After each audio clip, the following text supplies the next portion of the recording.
नमस्कार दोस्तों, आप देख रहे हैं सत्याभाई रिएक्शन 2.0।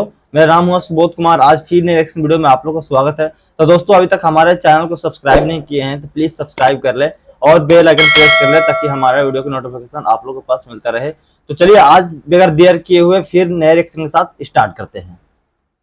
एक बार क्या करते हैं? रिक्शा चलाते हैं जनाब। रिक्शा जबरदस्त हो गया।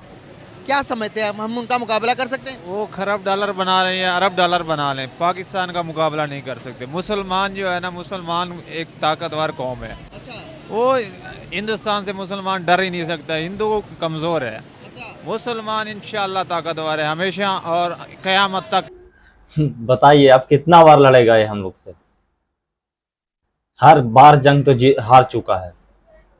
कितना बार लड़ेगा तुम लोग बताओ। पहले खाने की व्यवस्था कर ले, ताकतवर हो जा, इसके बाद फिर आना पंगा लेना। समझा? पहले खाने का व्यवस्था कर ले तब लड़ना हम लोग से। और हम लोग कमजोर आदमी से नहीं लड़ते हैं। हम लोग को बराबरी को हो जा फिर लड़ेंगे, ठीक है? समझा ना? पहले ताकतवर हो जा खा खा कर। पहले तो खाने के लिए जुट नहीं रहा है तुम लोग को, ऐसे भूखा मर रहे हो। रोटी तुम लोग को खाने का नहीं है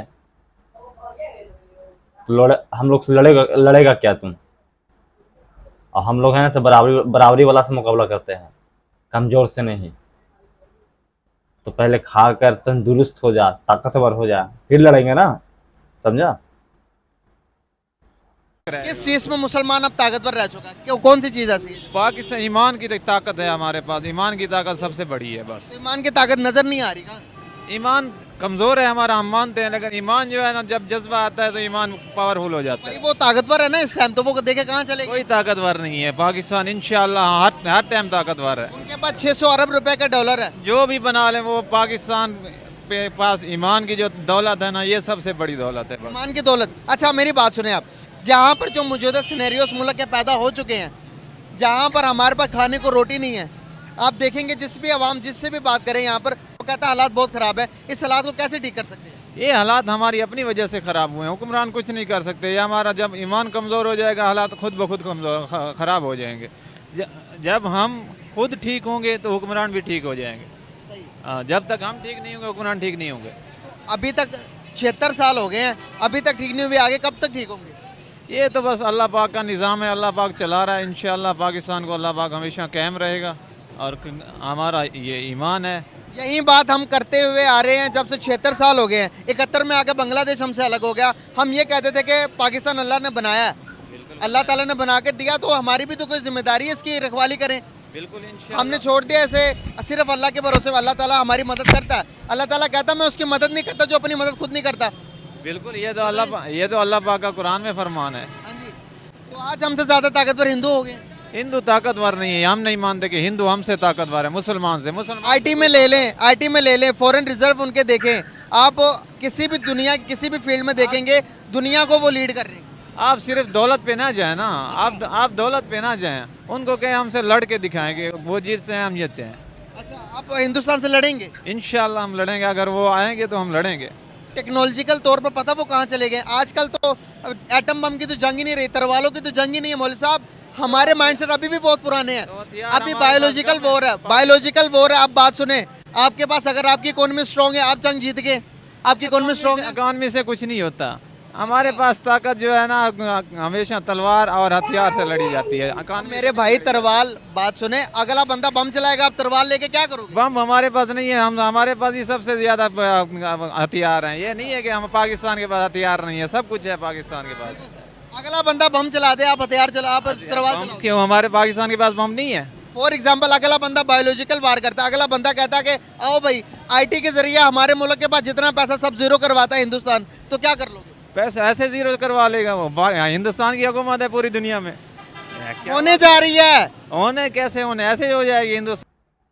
ऐसा आ गया कि सारी दुनिया पे कब्जा कर लेगा वो। अब आप मुझे बताएं, इनकी बात में कहीं लॉजिक नजर आ रहा है? नहीं, ऐसा कुछ भी नहीं है। जो ये कह रहे हैं ये कुछ भी नहीं है ऐसे। मौलवी साहब आपकी बात पे तो यहाँ पर सारे मान ही नहीं रहे। किसी की अपनी राय है। अच्छा, हर कोई अपनी राय दे सकता आप है। मुझे बताएं। जी जी। असल में ऐसा है कि भाई साहब भी हमारे शायद पेटी पर है कि वो जो है ना वो भी रिक्शा ही चलाते हैं। तो ये सारा दिन तो रिक्शा चलाते हैं, इनको तो पता ही कुछ नहीं है कि ये टीवी न्यूज़ चैनल क्या है। इनको तो पता ही नहीं होगा, ये अपना ही कह रहे हैं कि ये ऐसे है, ये ऐसे है, हम ताकत से लड़ सकते, ताकत से हम कभी भी नहीं लड़ सकते। उनके पास ईमान है, ईमान की ताकत सबसे बड़ी ताकत। भाई अगर ईमान की ताकत होती तो मेरी बात सुनो, अगर ईमान की ताकत होती तो ये जो मुल्क है ये सही ना हो जाता, ये सही ना हो जाता। ये मुल्क ये हमारी वजह से खराब हो रहा है ना। हम जो है ना, हम सब खराब हैं। तो वही तो हम कह रहे हैं, वही हम कह रहे हैं ना कि हम सब खराब हैं। अगर हम ठीक हो जाएं तो सारा मुल्क भी ठीक हो जाएगा। उनके साथ कैसे लड़ोगे? सियासतदान भी ठीक हो जाएंगे। उनके साथ कैसे लड़ने के लिए हम तैयार हैं। आप कैसे लड़ोगे? इंशाल्लाह हमारे पास हथियार लड़ने खपने लड़ने मरने का दौर गया मौलवी साहब। अभी जो दौर है वो एजुकेशन इल्म से मारने का। वो एक बड़े बंदे की कॉल, थोड़ा आगे आ जाए, थोड़ा आगे आ जाए। एक बड़े बंदे का कॉल है, पढ़े लिखे हो तो तलवार रख कर बात करो, जुबान वाले जुबान से जुबान को काटते हैं। अब आप मुझे बताएं कि आपके पास वो वाली नॉलेज ही नहीं होगी, वो वाली इन्फॉर्मेशन ही नहीं होगी, तो आप वहाँ पर कैसे कामयाब होगे? दुनिया में कैसे लोहा मनवाओगे? आज पाकिस्तान का सॉफ्टवेयर, हमारा मेरा समेत हम सबका सॉफ्टवेयर बहुत पुराना है, इसको अपडेट करने की ज़रूरत है। तो हमें लड़ाई नहीं करनी, हमें पीस से काम करना, बात करनी अमन से। तालीम एजुकेशन तालीम ही इस मुल्क की तकदीर को बदल सकता है। क्या कहेंगे? ऐसे ही है बिल्कुल। हम अगर दोस्ती का हाथ बढ़ाएंगे तो वो बेहतर है, क्योंकि हम आगे सीढ़ी आगे चढ़ेंगे, कदम कदम आगे चलेंगे। अगर किसी का हाथ पकड़ के अगर हम आगे नहीं जाएंगे तो वो भी हमें पीछे छोड़ के चले जाएंगे। अगर वो आगे जा रहे हैं तो हमें भी आगे जाना चाहिए, वो अगर कर रहे हैं तो हमें भी आगे जाना चाहिए, बढ़ना चाहिए, हर चीज़ करनी चाहिए। मौलवी साहब की तरफ जाऊंगा। मौलवी साहब आइएगा आप। अब हमारी बात से कोई बात समझ आई कि नहीं आई? कि लड़ाई झगड़े से काम चलेगा या फिर अमन से चलेगा या पीर से चलेगा काम? ये तो हमारा इस्लाम भी कहता है कि लड़ाई झगड़ा हमारे इस्लाम में है ही नहीं। हाँ जी, हमारा इस्लाम कहता है भाईचारा करो। बिल्कुल सही बात है। तो आपने कहा हम जंग करेंगे, जंग अगर वो करेंगे तो वो पहल करेंगे तो हम भी करेंगे। और भाई फॉर एग्जाम्पल कोई ये बंदा चाहेगा कि मेरे घर तबाह हो, मेरा मुल्क तबाह हो? कोई नहीं चाहता, लेकिन जब वो हमारे घर पे कब्जा कर लें फिर हम चुप बैठेंगे। वो तो फिर हर बंदे का राइट है, अगर कोई जबरदस्ती करना चाहे तो उसको जवाब दो। बिल्कुल सेल्फ डिफेंस है। बिल्कुल हमारा हक है। बात यहाँ पर ये कर रहा हूँ मैं कि हमें तालीम हासिल करने की जरूरत है या तालीम हासिल करने की बिल्कुल ज़रूरत है हमें, और हमारी तालीम बुनियादी ज़रूरत है हर इंसान की, हर मुआशरे की। क्या जंग लड़कर इन सबको रोटी दे सकते हैं? जंग लड़कर तो पहले जो मुल्क जंग लड़ चुके हैं वो आपके सामने है, वो हमेशा नीचे ही गए हैं। जो जंग लड़ते हैं वो हमेशा नीचे ही जाते हमने हैं। 4 जंगें लड़ी हिंदुस्तान के साथ, 4 जंगें। बिल्कुल। जो क्या फायदा, क्या हासिल कर लिया? क्या असल नुकसान उनका भी हुआ है, हमारा भी हुआ है। उनका ज्यादा हुआ या हमारा नुकसान ज्यादा हुआ? हमारा नुकसान हुआ है ज़्यादा। आप बताएं।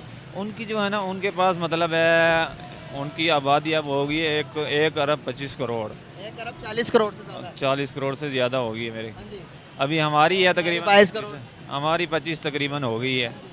तो ये भी तो है ना, ये आखिर उनके पास आवाम भी इतनी ज़्यादा है, लेकिन हमारे पास जो ईमान की ताकत है ना, आप उसको माने कि ईमान सबसे बड़ी ताकत है। ईमान रह चुका मौजूदा हालात के अंदर। मौजूदा हालात के अंदर ईमान बिल्कुल कमज़ोर हो अगर गया। हमारे पास ईमान इतना अच्छा होता तो जिस तरह से सहाबा कराम दुनिया में तरक्की कर गए थे, जिस तरह से आप देखेंगे नबी आप सल्लल्लाहु अलैहि वसल्लम कितना उनका ईमान स्ट्रॉन्ग था। उन्होंने आज मैं और आप मुसलमान हैं तो सिर्फ उनकी ईमान के बरकत से, उनकी मेहनत के बरकत से।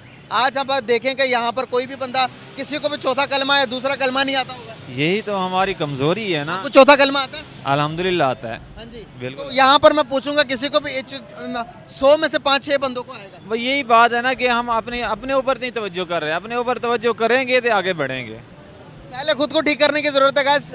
आखिरकार क्या कहना चाहेंगे? इंशाल्लाह हम कोशिश करेंगे अपने आप को पहले ठीक करें। जब अपने आप को ठीक कर लेंगे सब कुछ ठीक हो जाएगा। सही होगा। बहुत साले तुम लोग अक्ल कब सीखोगे? जब पूरा तुम्हारा पाकिस्तान तबाह हो जाएगा तब सीखोगे। आखिर तो लाइन पे आए ना। हैं, सोच समझ के कोई बात बोला जाता है। साले तुम लोग, जब तुम लोग को पता है कि ये सोशल मीडिया पर वीडियो चलता है, फिर भी दिमाग नहीं काम करता है। तुम्हारे जैसे 2-4 जो मुसलमान है ना, उन लोग की वजह से तुम्हारा पाकिस्तान तबाह हो चुका है। समझा? पहले खुद को सही कर ले, इसके बाद हम लोग साथ जंग करना। हम लोग तैयार हैं, ऐसा बात नहीं है।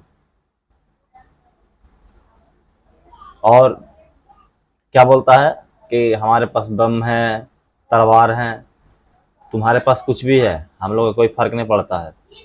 हम लोग निहत्था आएंगे, तुम चाहे पिस्टल लेके आ, चाहे तलवार लेके आए, हम लोग को क्या फर्क पड़ने वाला है? कुछ नहीं फर्क पड़ने वाला है। समझा? तुम लोग के ऊपर हमारे हिंदुस्तानी है ना, इंडिया वाले, वो तुम लोग के ऊपर भारी पड़ जाएंगे। अरे क्या क्या बोलता है इन लोग, समझ भी नहीं आता है। इन लोगों को भी पता नहीं क्या वीडियो है सोशल मीडिया पे चलता है। खा पी के पहले मजबूत हो जाए, इसके बाद जंग करेंगे। कभी भी आ जाना, हम लोग तैयार हैं। समझा?